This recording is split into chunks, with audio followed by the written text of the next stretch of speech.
Part 4. This is for questions 31 to 40. Question 31. The reaction of chlorine with methane is carried out in presence of light.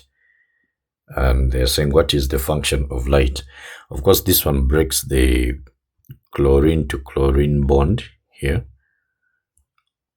homolytically. And then we produce these reacting species we call radicals. Remember, alkanes are non-reactive. So in order to react, they need something that is so reactive to attack them.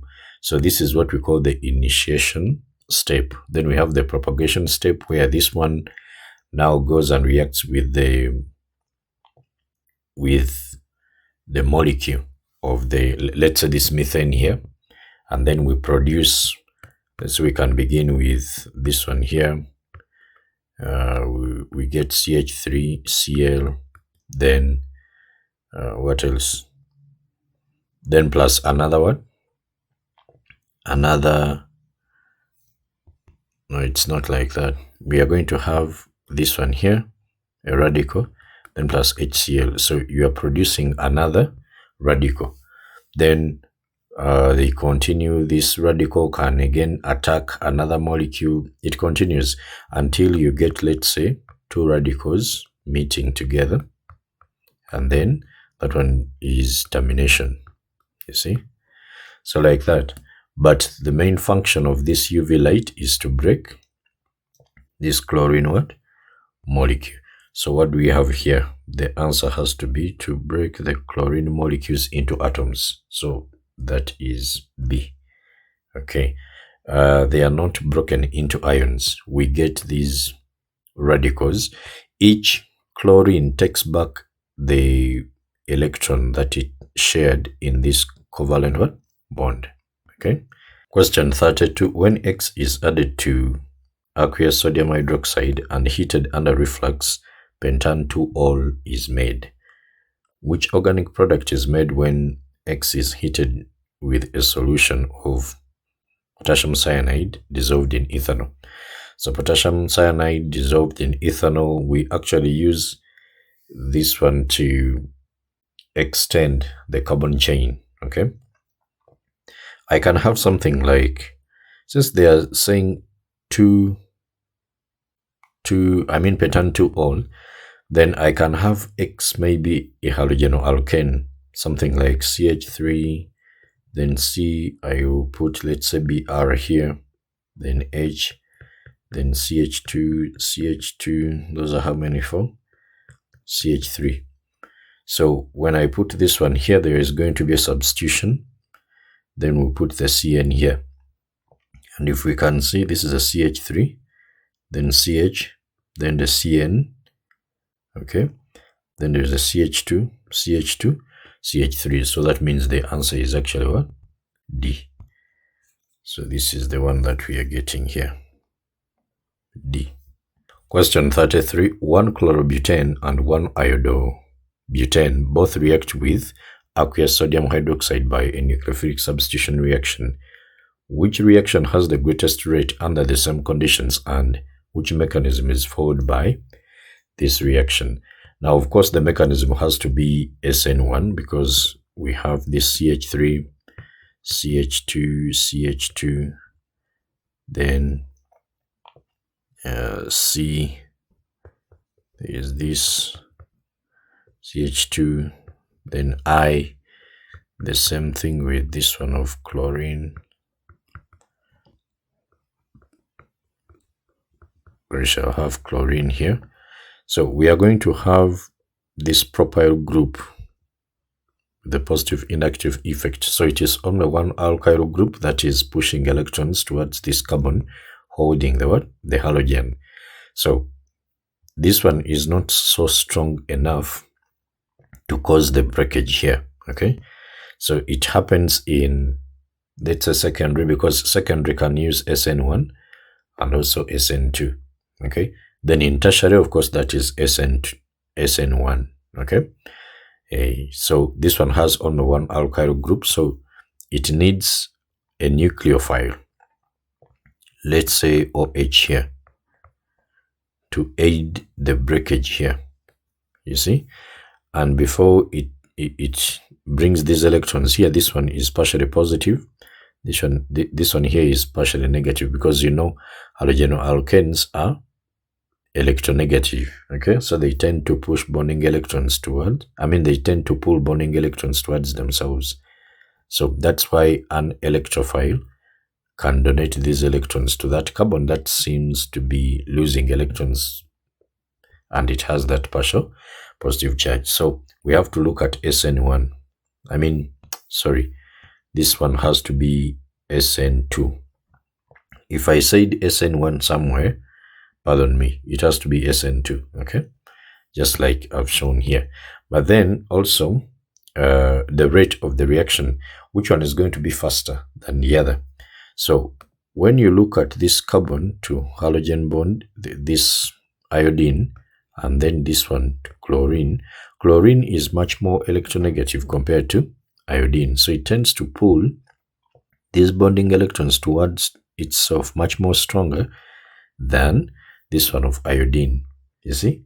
So as it is doing so, this bond here becomes so strong compared to this one. And also another thing maybe we can say is that iodine here is big, okay? So the distance between these electrons here, the bonded electrons in this covalent bond, and the nucleus of iodine is big. So in that sense, the nuclear attraction for these bonded electrons is that attraction between the nucleus, the nuclei, and the electrons is going to be weaker compared to this one, which is small, okay? And the distance is very small. So that means it is going to be very easy to cause a reaction here to break this one here, because it is a longer bond. The longer the bond, the weaker it is, and the shorter the bond, the stronger it is. So it is going to be fast here, because this breakage here, the bond is very weak. So we have to look at that one of iodine, okay? So what do we have here? It has to be 1 iodobutane. Remember, we are looking at these two. So it has to be with iodo, and we have to pick this one here. So the answer has to be D. And then question 34. Compound Y reacts with alkaline iodine. When the products of this reaction are acidified, a dicarboxylic acid is produced. The formula of the dicarboxylic acid is this one here, where R consists of 1 or more CH2 groups. Which compound is Y? Now, to react with alkaline iodine, okay, there must be these groups here. Number 1 is this one, OH, H here. That group has to be there. That is for alcohols. Then for carbonyls, we must have this group here. You see? Now, since what we are given here are alcohols, then we first forget about this. Now we look for this group in all of this, okay? So pentan 1,4-diol, how does it appear? Let's say this is OH, O, then CH2, CH2, CH2, then we shall have an OH here, then CH3. How many carbons? 1, 2, 3, 4, 5. Now this one has gotten this group this side, so it will be oxidized. Okay, it will react with alkaline iodine to give us now a carboxylic acid here. So when we are writing that carboxylic acid, we put off this one here. Okay, this one will give us the triiodomethane, the yellow precipitate. Then you write the COOH here. So this one is not a dicarboxylic acid, so this one will be off.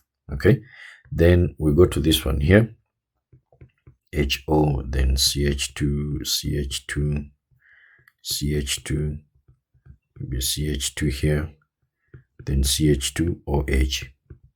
Not so, because they said 1, 5, 1, 2, 3, 4, 5. So this one will actually not react with the what? Alkaline iodine. So this one is also off. We go to the next one, pattern 2, 3. So we have CH3, then CH, then there will be OH here. So 2, 3, put another OH here, then CH2, then CH3. You see? So it has this group here. It will give us a carboxylic acid. Okay? Put off this one. So we shall have a carboxylic acid here. So, but we are looking for a dye. So even this one is off. That means our answer has to be D. That is pentan 2, 4. So CH3. Then there is an OH here. Then there is a CH2 here. Then there is a CH. And then OH. This one on the fourth one. So you see this group. That one will give us a carboxylic acid here. Then also a carboxylic acid there. When this one gets off, and also this one gets off to give you the triiodomethane. You see? So this one gives us. So that is why our answer is D. Question 35. Which alcohol gives only one possible oxidation product when warmed with dilute acidified potassium dichromate?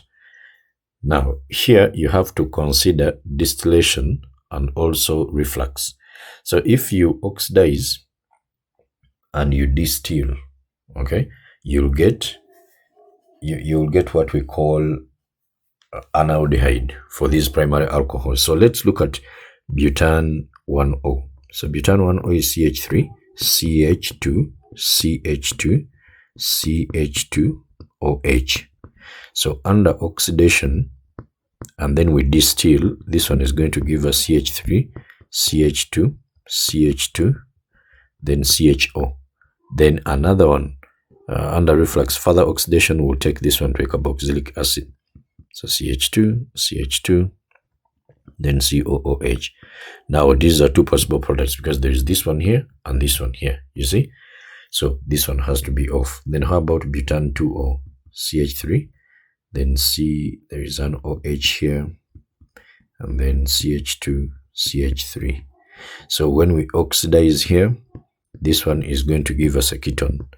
So this is CH3, C, and then double bond to OR, and then we have CH2, CH3. So this one cannot undergo further oxidation, so it has only one product. And they said one possible oxidation product, so that means actually our answer is B. But let's continue to 2-methyl. 2-methyl. So methyl group is here, the second one here, and then propane 1O. So this is the one here.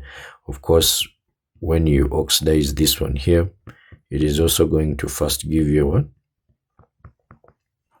It is going to first give you an aldehyde. Then further oxidation will take it to a carboxylic what? Acid.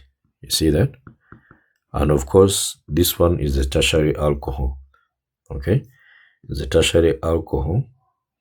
Does this one actually get oxidized? No, tertiary alcohols don't get oxidized. So suppose I write it here. This will be a CH3 here, and then we don't have this one here. Then we shall have an OH here. You see? So tertiary alcohols do not undergo oxidation at all. You see? So we are having our answer as B. Question 36. Which compound on reaction with hydrogen cyanide produces a compound with a chiral center? Now, let us look at this one here.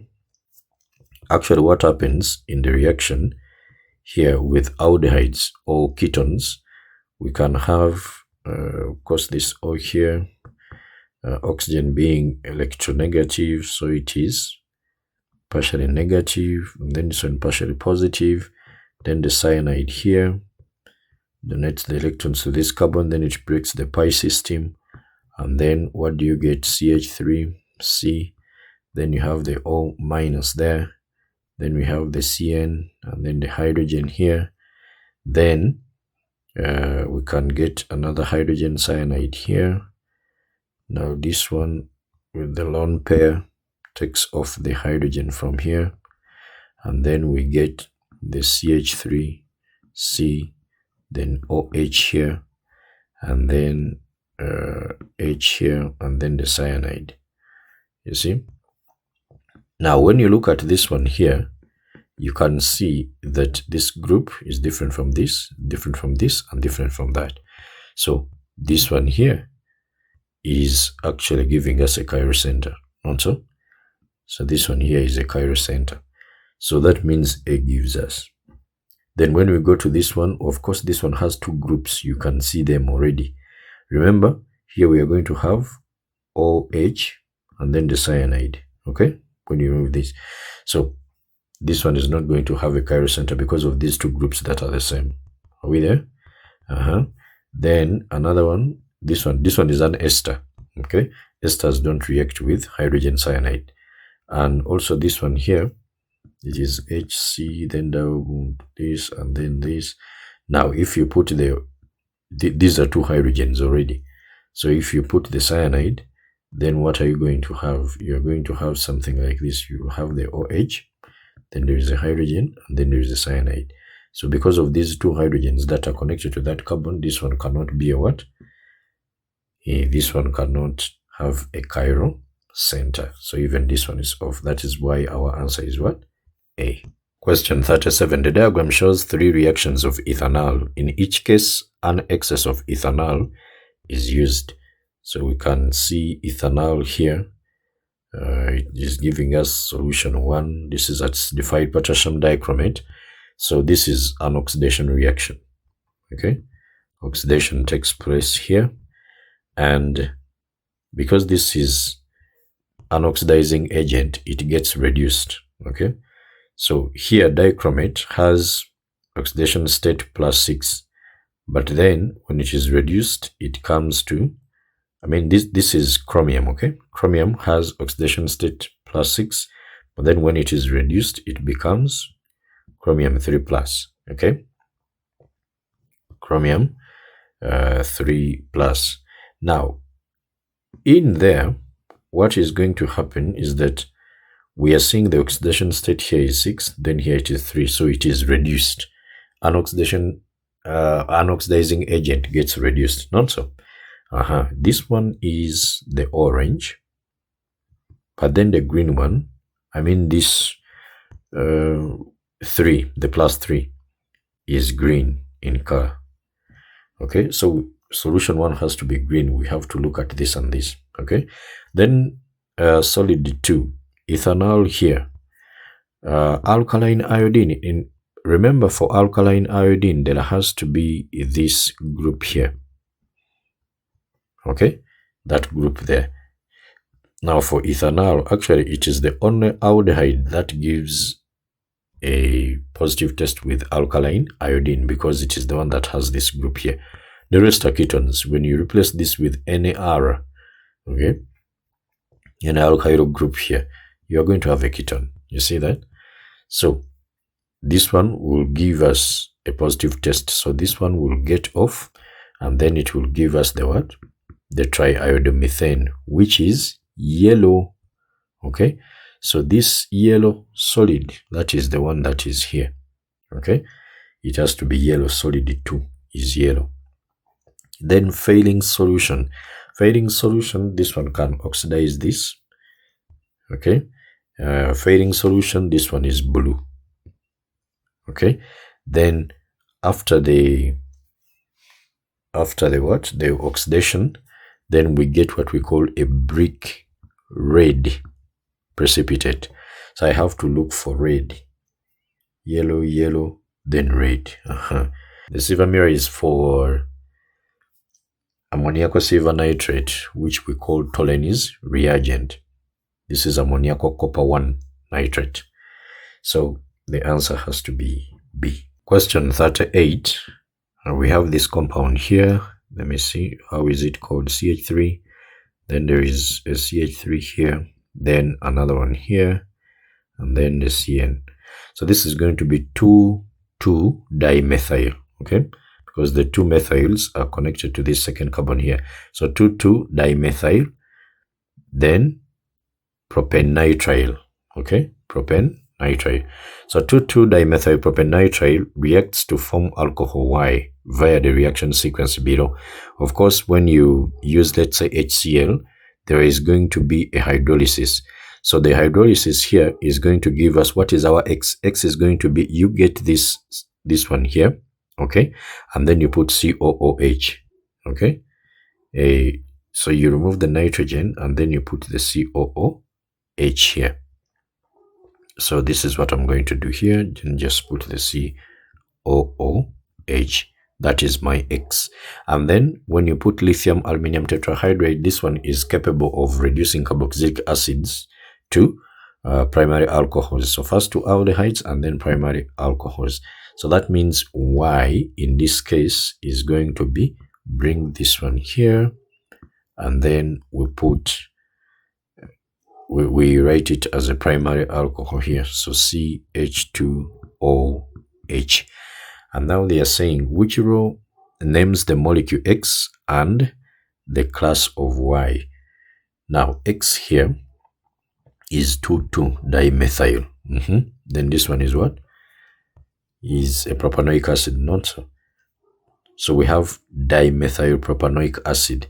Okay, so we have to look here, and then class of the alcohol. This one is a primary alcohol because this carbon holding the OH, okay, is having two hydrogens on it. So if we have the OH and then two hydrogens here, and then one alkyl group, that is a primary alcohol.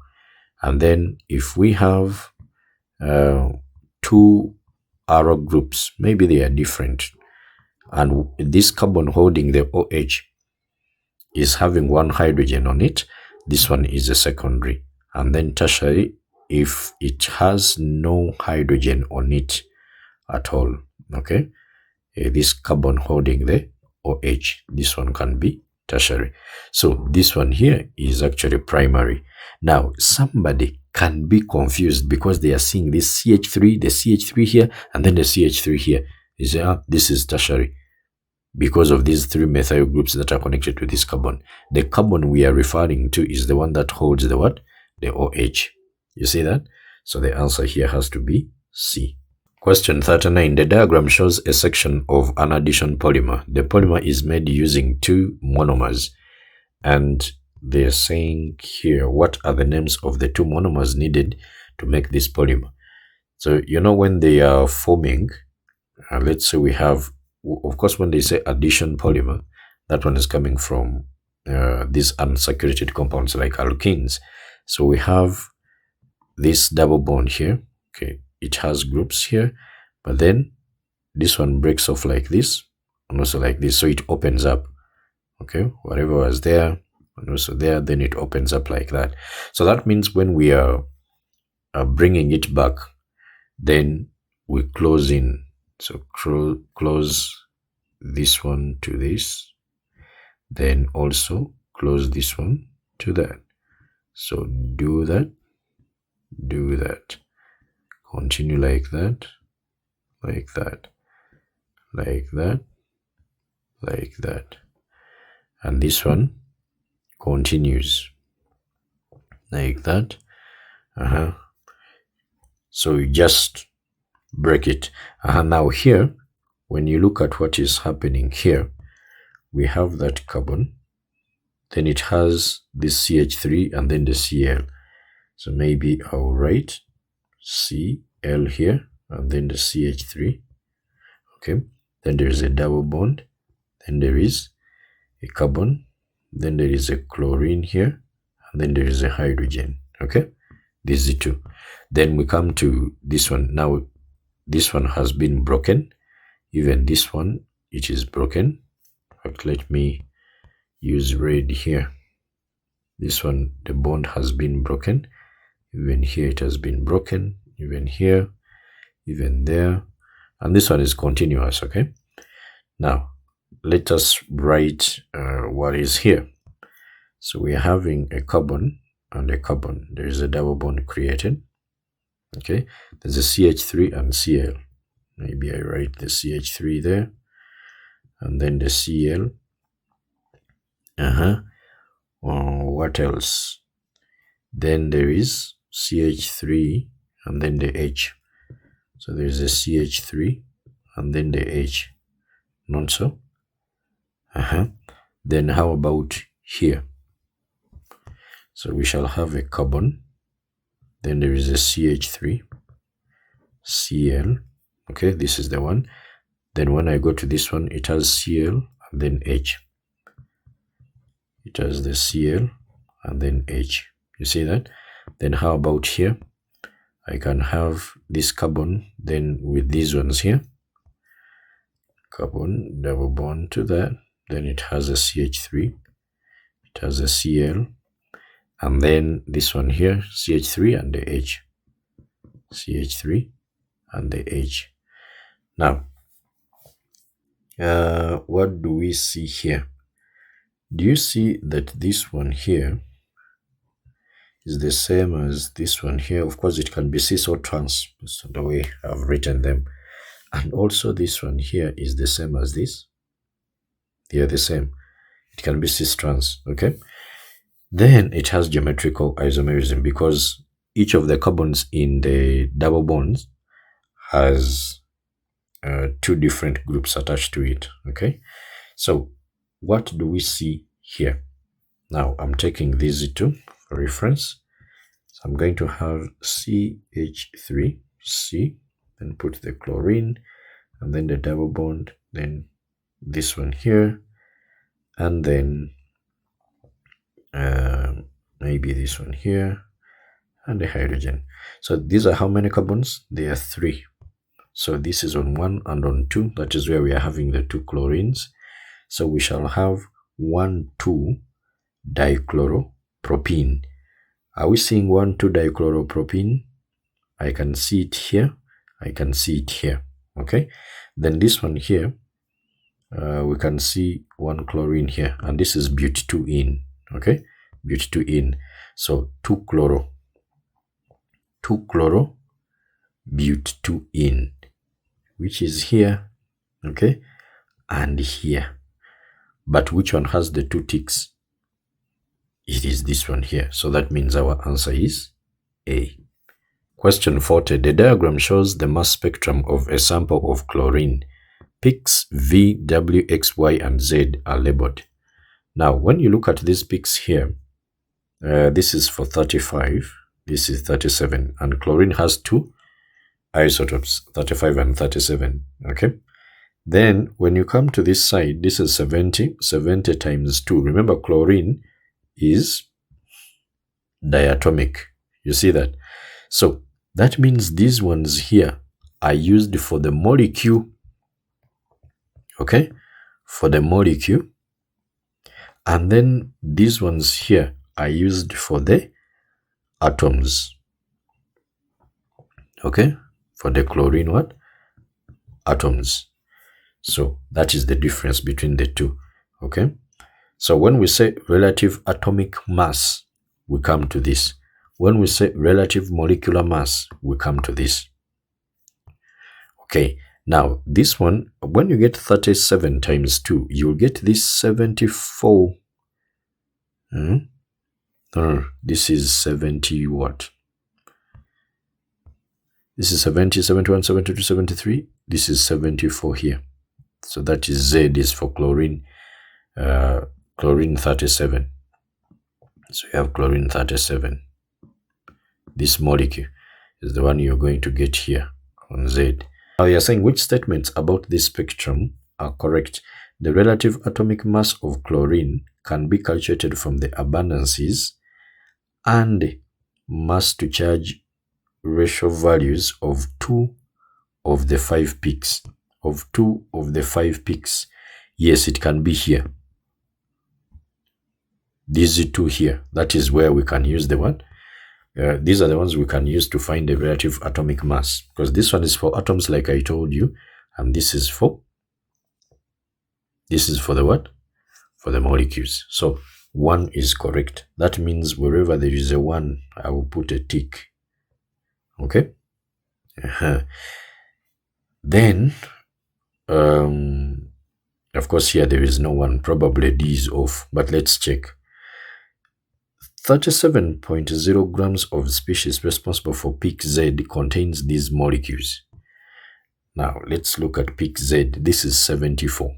That means we have chlorine 37, chlorine 37. Are we there? Now, when we are looking for these molecules, remember, 1 mole of a compound contains 6.022 times 10 to power 23 particles. Which particles can be atoms? Particles can be molecules. Okay? Particles can be ions.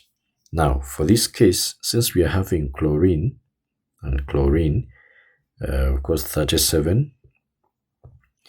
Now, we are going to have 37 grams. So we have 37 out of, what will be the molecular mass of this one here? It will be 74. And so, 74, then times 6.022 times 10 to power 23. You see that? Times 10 to power 23. These will be chlorine 37, okay, molecules. If they had said atoms, we would have multiplied this one by 2 because there are 2 in here. Are we there? Okay, now, of course, this one is a half of this. So a half of this one here is going to be, first of all, this will be 3, then 0.0, then 1 times 10 to power 23. So even 2 is correct. So also wherever there is 2, it is correct. You see? Then when here is correct. But remember, this one we put it off. They said 2 and 3 only are correct, yet even 1 is also correct. You get that? Then, do you see that we are also going to put off C? Because they said 1 and 3 only are correct. Let's go to the 3. The relative molecular mass of chlorine can be calculated from the abundances and mass to charge ratio values of peaks X, Y, and Z. I actually said so. Here, this is for the molecules. Here, it is for the atoms. So even 3 is correct. So now this one which says that only 1 and 3 are correct, it is wrong. Even here, 1 and 2 only are wrong. I mean correct, even this one will be wrong. So then we are going to have our answer as what? As A. So this has been it for this paper. Thank you so much for watching. May God bless you. If you find the content very helpful, kindly like, share, and even subscribe. See you in the next videos.